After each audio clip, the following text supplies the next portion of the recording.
So this one's gonna be again about Tim Ferriss' Tools of Titans. Always good if you can't click a fucking button. And with that being said, hello, welcome back to the next episode of the Self-Development with fucking Tactics fucking podcast. And I really hope you're doing well. I'm doing fucking well. I just, was working out. That might be the reason why I look a little sweaty. Probably, also because of the lighting and whatsoever. But yeah, I still think this is going to be a great episode. I hope at least. And I do think I do just have to record 2 episodes today because tomorrow I think I'm not going to be at home. So therefore I'm just going to upload tomorrow's episode today and also make it today and record it today. But what I'm actually going to do today is make the screen or this display where I can actually see myself so incredibly fucking small that I don't just look at my fucking face all the fucking time. Because this is actually something that I quite always do, when I do just have a window where I see my fucking self. I don't know why. Maybe it's just normal. Maybe it's abnormal. I don't fucking know. But today is going to be about meditation and mindfulness, which is definitely something that I'm very, very interested in. And I think it is definitely something that is just really valuable. And let's see.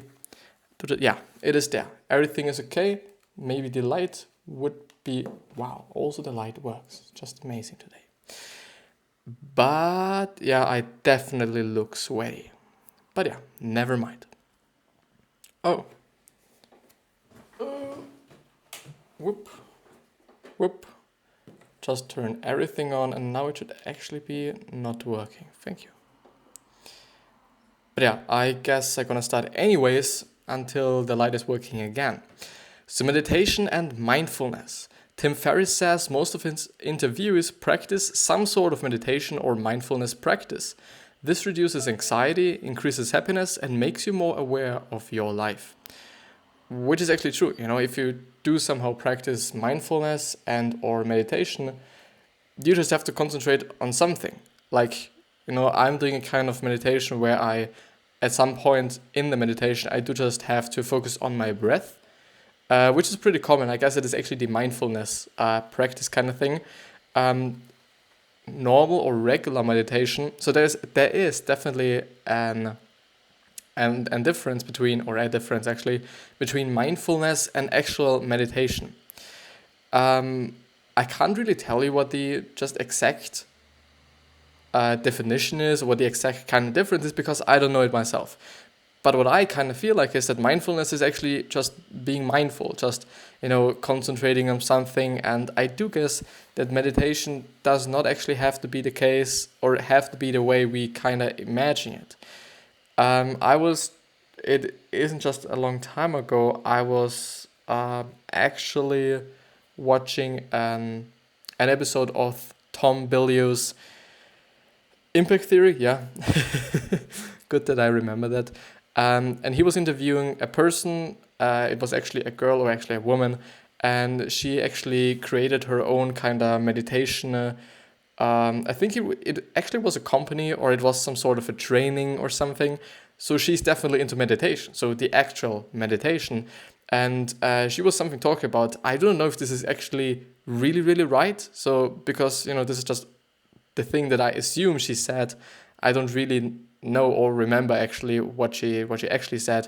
But I guess she said that meditation doesn't necessarily have to be kind of static. You also can move around, be dynamic and whatsoever.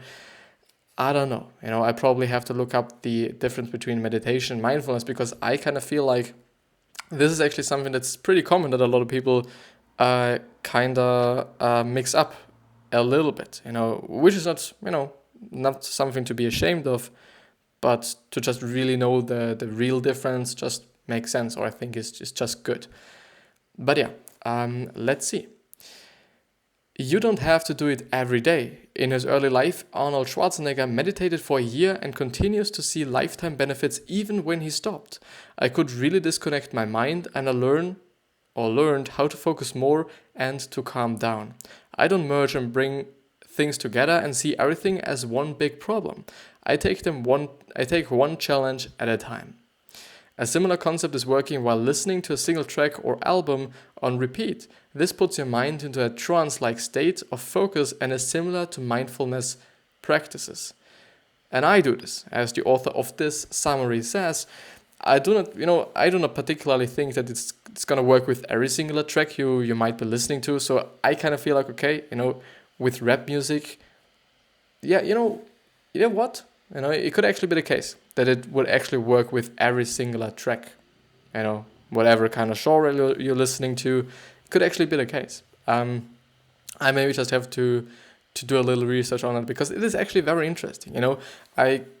I only somehow associate it with binaural beats, which is actually some sort of music. Some actually consider it music. I would just say, okay, it's a beat, and the beat isn't just quite enjoyable. Like, it's just really, one sound, one particular sound. It's not really kind of enjoyable as well. But it is some kind of music where the right earpiece and the left earpiece just play a different tone or different beat, and your brain then mixes those beats together, and out of this music somehow just generates, I would say. And this then has just some benefits, or seems to have some benefits, like concentration. I've actually heard orgasms as well, but I've actually looked them up. I really fucking looked them up because I was just really interested in it. Didn't find anything. So I don't know. It was actually from a TV series where they were talking about also binaural beats, or actually audio drugs or something, or auditive drugs, something like this. I also looked them up. You only can buy certain things, and I don't particularly think that they are working. Maybe they are, because who knows what's going on. Or how we can actually somehow manipulate our brain to see some things, or I really don't fucking know. But it would actually be very interesting to have a look at those things. And this is actually it with the meditation kind of part. And I do think in his actual book, there's way more on meditation, mindfulness than in the summary, which is a little bit sad, because this is, I think, one of the topics that I'm most interested in, because I don't know a lot of scientific facts behind it, and it would actually be very interesting to see and to know why it works, what is the best way to let it work and whatsoever. So because, I meditate or practice mindfulness, I don't actually know. They say, so the company I'm using, Headspace, it's actually, pretty fine. It really is. Also because you can use it just entirely for free. To some degree, some tracks and some things you do just have to buy and or have a subscription for, but you can just go through the really basics, and you also can try out every first track of every singular kind of album, I would say, and it works great. They say it's just meditation. I don't know whether it is meditation or mindfulness, so it's a little bit complicated, but I just do it every single day. And I do kind of feel like it is somehow improving something about me, even though I also think that I would just actually have to stop, I guess, to see the benefits and see what actually changed. Besides the whole fact that it is relaxing, it, I think, really is relaxing, especially when you really get into this trance, or trance. No, I think it's trance, actually. Where you're just entirely in your fucking body. Like, it really feels like you're in your body and there's nothing around, everything is somehow blurred. It just is amazing. Some people say it takes just a lot of time to see the real benefits. I've been meditating for probably half a year right now, or something like this. So I think, the faster you start, the better. Some people, like Gary Vee, say they don't do it because, he, for example, thinks that it might change something up in his brain. Which is definitely something to consider. Like, it's definitely something to somehow maybe be feared about, quote unquote, as he is. He is actually somehow feared, or he's fearing that something is changing in his brain, and therefore something changes in his life. Which is actually the same exact fear that I'm having of smoking weed, actually, because I do know some people, and besides the whole fact that it is illegal in my state or in my country, actually. So, I do, the thing is, a lot of people are like, it is just a drug that is way better than alcohol. It is, it definitely has just health benefits. And I would just consider alcohol just a really, really fucking bad drug, even though I'd also have to say, okay, you can somehow kind of portion it a little bit better than weed, I guess. Yeah, I'm not really that educated. I just, kind of thought about this. I've just, researched it a little bit. And I still think that there are certain kind of negative parts about weed. Totally, for sure there are. And I do also think that some of them, or some of these people who are actually consuming it and or who are thinking about it and debating about it, do just, I don't know, just maybe talk way too kind of nice about it, or way too, I don't know, let's drugs be drugs, yeah, of course. So be grateful for things, actually something incredibly important for me. So one of the most surprising themes from Titans was gratefulness for life and achievements so far. I would have imagined the most successful people to be take no prisoners, perpetually unsatisfied people, but many people cut the other way. I used to think that stress and anger were great motivators, but this might cause missing the forest for the trees. Actually true. Here's the tools of Titan summary of gratitude. And the first one is actually from Tony Robbins. So Tony Robbins believes gratitude prevents you from feeling anger or fear. He starts off his morning with consideration of gratitude in his meditation. So actually he is not meditating, it is some sort of meditating, as he says it is some sort of meditation or meditating, but it is actually called priming. So he primes himself for the day, which means you gotta set yourself into a very positive mood from the beginning of the day, so that you can only somehow see the positive things and it is actually pretty fucking hard to explain, but somehow in this way, maybe you just have to look it up yourself.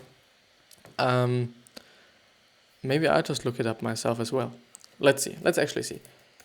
Priming. Priming, actually a substance that prepares something for use or action. Gunpowder placed in the pan of a fireman to ignite a charge. He checked the priming of his gun. Well, yeah. Let's see, priming meditation. What is priming? Learn the impact of Tony Robbins' priming exercise. I'm just going to read it very quickly and then we'll just go ahead with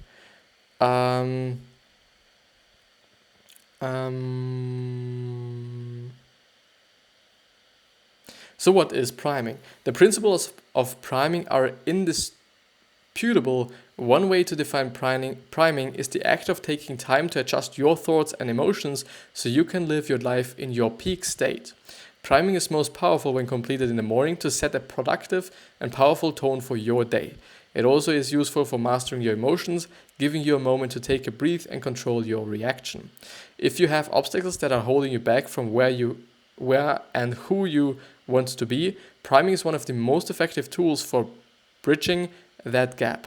Our thoughts, feelings, and emotions can be primed by factors we are not even aware of, which greatly impacts our performance in other aspects of our lives. When practiced correctly and often, priming can help you cultivate positive emotions and drastically improve your quality of life. However you define priming, it is apparent that this practice isn't just for hype or a fad. It comes down to science and psychology. You can prime yourself positively or negatively, depending on what you are allowing into your mind. Tony Robbins' priming exercise will allow you to filter out more negative stimuli to prime yourself for positive interactions, experiences, and results. And this is actually what priming is. So it seems to be pretty interesting. I am also there just very interested in what the actual scientific facts behind it is. As Tony actually says, there are some facts, so it would actually be very interesting. But yeah, Tim Ferriss tips.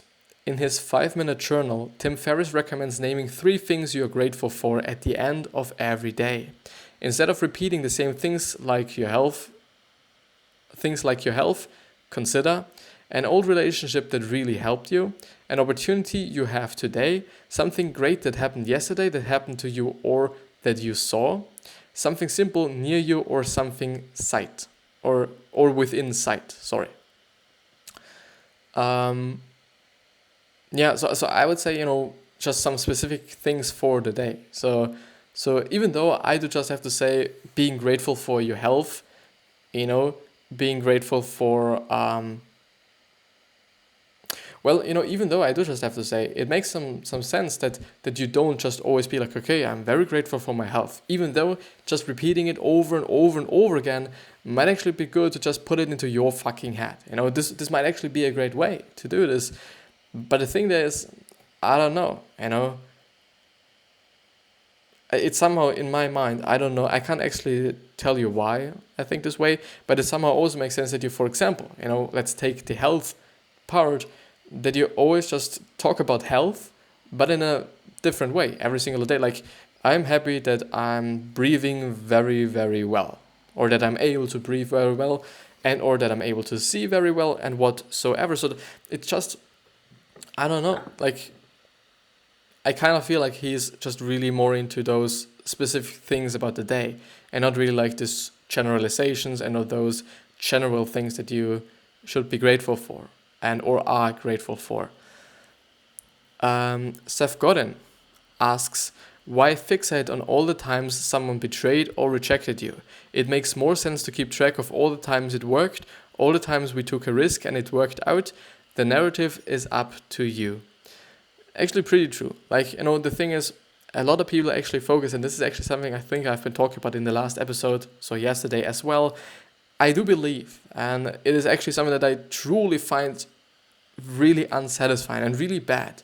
So many people are just really focusing on bad things. I somehow understand this, because as I know, it is actually something that's instilled into us by nature. Like, for sure, we're gonna see the tiger and we're gonna see the other predators, and we're not gonna see or we are not going to look for those beautiful flowers or this just, I don't know, that rich kind of fur of the monkey that is hanging somewhere in the trees. For sure, the first thing we're gonna look for is something that might be fucking killing us. It somehow makes sense, even though.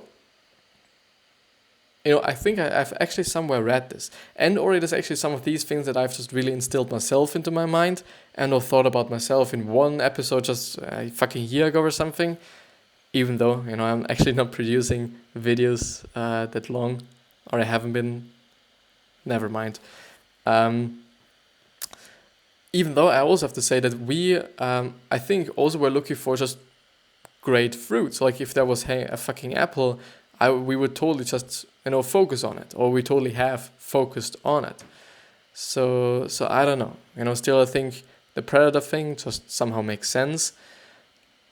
But still a lot of people are just really focusing on all the bad and negative and shitty stuff, instead of just focusing on what is good and what is great and what is beautiful. Because there is a lot of things that are actually beautiful in your fucking life. You just have to look for it, and you really fucking have to look for it. It's not gonna just come to you. Sometimes it does, but I think if you're just looking for it, you will totally see way more things. BJ Miller gets perspective by looking at the sky. Realize that we are all on the same planet at the same time. Realize that the light hitting your eye is ancient. Stars that you're seeing may no longer exist by the time the light gets to you. Just mulling the bare naked facts of the cosmos is enough to put all my neurotic anxieties in their proper place. I know, also makes sense to me. Like, just understanding and just reminding yourself okay, like, you're really tiny part. You're really tiny part of this whole planet, even though you can really create something extremely fucking big, like really fucking big. Like, let's take McDonald's. It is a fucking big corporation, and it was founded by two fucking brothers, as far as I know, at least. So it's just amazing. It really is amazing. There is such a small little part of the whole planet, of all the people that are living here, and still they created something that's so enormously big. Now you can just debate about whether it is good or whether it is bad. I don't know, but they for sure have a legacy. Ed Cook suggests something similar. Imagine the world from the stars. Then you zoom in and you're like, there is this tiny little character there for a fragment of time worrying about X. Actually pretty true, really true. Jocko Willink reads about human suffering like the Malay or Malay. It is my like my and lay like Lai massacre to be grateful for what he has. Even though, it really sounds fucking strange. It really sounds fucking strange, but I just totally, I totally believe that Jocko Willink is doing this. You just have to look at a picture of him. He's actually the author of Extreme Ownership, which actually is a very great book, and he's a former Navy SEALs, so he definitely has seen a lot of horrible fucking shit, and he has been in a horrible place as well, like just in war, which is definitely kind of horrible.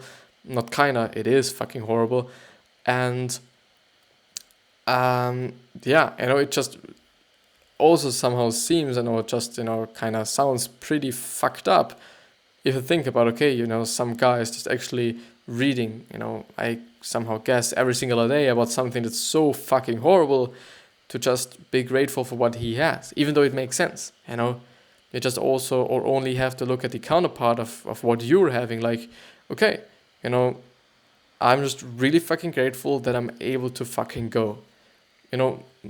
Even I really have to say, my fucking legs are really fucking important for me. I've always been a kid that was just, running around, doing something, playing with the ball, playing soccer. I've always been such a kid, and I still love playing with balls, every single kind, whether it's, handball or soccer, football as well. I played a little bit flag football some years ago actually, and it is great. It really is fucking great, and I'm just really fucking grateful for what I have.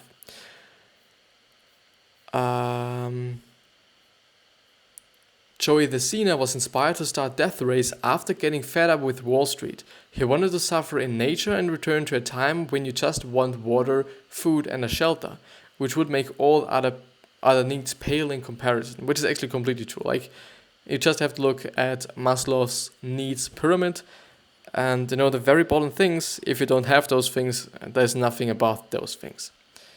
If you have actually understood what I said. But I have to just plug in my fucking PC because it's running out of juice. It's running out of fucking juice. Ooh. Fucking hell. So, Tim Ferriss keeps a jar of awesome. He puts entries whenever something cool happens in a day. These are easy to forget and they help you appreciate the small wins. Try a morning practice to express heartfelt gratitude to someone you're about or who's helped you. Rob Rodriguez chronicles the memories of the day at night. He reflects on them years later and appreciates the importance of small events. Casey Neistat recommends Little Dieter Needs to Fly about a Vietnam prisoner of war, which will make you appreciate your cushy life. And it really is fucking cushy, especially, this is also one of the reasons. This is also one of the reasons why I totally think that no matter what was happening today, no matter what happened today, for sure there are probably some really fucking horrible things. But, I still have to say, we should be really fucking grateful for living in first world countries, like North America, Europe, some parts of, I guess, Africa as well, South Africa, Australia, is also, I think, a first world country. Then, is there something else? I would still say, I think, there are certain parts in the world that are not particularly in first world countries, so in a little poorer countries, but I still think they're just, those people should also be grateful for living there and not living in Somalia or living in, I don't know, Kenya, if this is actually the right English kind of pronunciation or word. So in just really poor fucking countries in Asia or in Africa, because they do not have a fucking cushy life. They do not have just, a fucking just big house, a big flat, their own fucking room. I'm sitting in my fucking own room. It is my fucking room. I'm grateful for that. Because this is totally not something that is just really normal. It really isn't. You know, there are just so many fucking people that have way less than you're having. And this is also one of the reasons why I've actually donated to AMF, which is the Anti-Malaria Foundation, I think 2 days ago, or on Sunday actually. So yeah, actually 2 days ago. $5, which is 4.60 euros. So it is quite something, you know. It for me, it really is something, because I'm really always living on a budget. Always. I'm not just throwing around with money all the fucking time. I really don't buy myself shit that I sometimes even need, or would be nice. It would make my life more convenient maybe. And I'm always just debating, like, if this is actually something that I need, or if I'm actually only needing it to make my life a little more convenient. And if it is actually the convenient thing, I'm not gonna buy this, because I think, like, okay, you know, whether I buy those chopped tomatoes or those just kind of like, if they're really fucking, you know, like just small and chopped, and if they're actually kind of processed. Is it processed? You know, it's somehow a juice, but it's a little bit thicker. You know, it's a liquid actually. The liquid, you know, the liquid version of tomatoes is actually, I guess it was 5 cents more expensive. I always just choose. They're not even. No, I think it actually was the chopped tomatoes, and the other tomatoes that actually the complete tomatoes are costing 5 cents less. I'm always just choosing the whole tomatoes, even though they are so fucking just not nicely to eat. You know, you just have to, especially when you do not have the right, you know, fork or something, just something else out of plastic or something. It is not that nice to eat. It really is not. But I'm not gonna pay just for my fucking convenience. I'm not just gonna pay because I'm comfortable. Like, it's 5 cents. You know, it is quite just not a lot. It really is not a lot, but still it is something. You know, over time, on the long term, it still is something. Let's go ahead. So happiness is a choice that you make and skill that you develop. You choose to be happy, and then you work at it.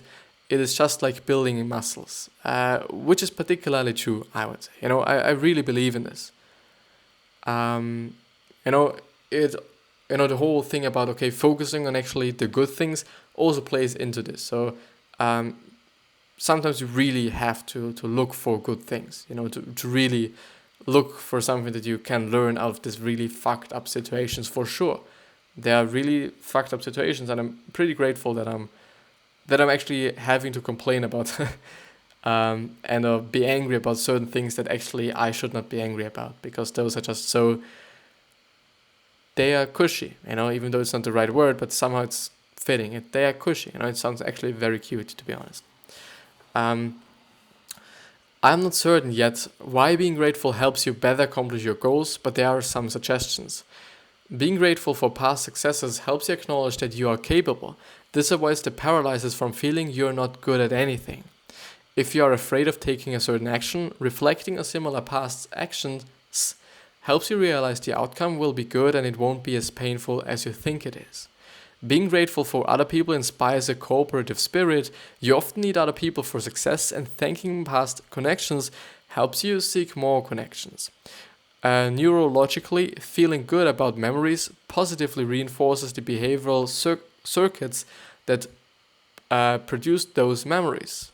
For example, you can be grateful for that one time you reached out to a long-lost friend and had a great weekend together, which will weight that behavior more strongly in the future.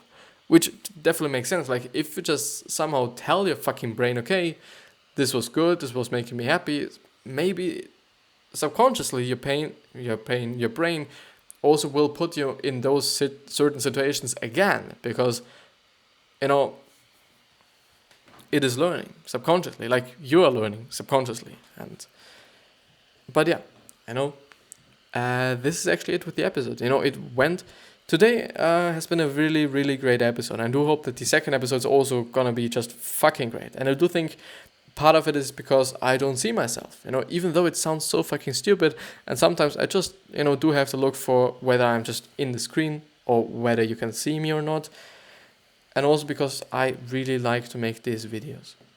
You know, there has been times and you know, where I thought like, you know, maybe this is not the right thing for me. But yeah, you know, it fits a lot of things that I'm into, like the whole design thing. I can talk, which is actually also something that I'm into, weirdly enough. And I can do something, you know, and I can learn something, you know, which is something like, you know, honestly great. It really is fucking great. And I do just have to talk about these things, which somehow forces me to memorize it a little bit better, to just understand it somehow, or to just interpret it a little bit.